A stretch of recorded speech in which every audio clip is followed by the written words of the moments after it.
School అయిపోయాక మా నాన్న పెద్ద రెస్టారెంట్ కి పిలిచిపోతాడంటారా? మీ బాగా రిచ్ అన్నా. మా నాన్న పెద్ద బిజినెస్ మ్యాన్ రా, ఇవన్నీ మామూలే. మరి కార్లో రావచ్చు కదన్నా. నైట్ పార్టీకి పోవాలి కదరా, అందుకే సర్వీసింగ్ ఇచ్చి వచ్చాం.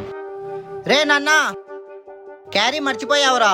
ఏంట్రా మీ నాన్న ఆ అవతారంలో ఉన్నాడు? నేను పని చేసుకునే వాడి నాన్న, ఇలాగే ఉంటా. రే భీమ్, మరి ఇన్ని రోజులు నాకెందుకు చెప్పలేదురా? ఛా!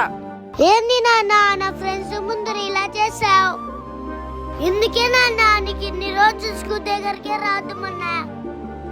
ఛా, నా ఫ్రెండ్స్ ముందు పరువు తీసావు కదా నాన్న.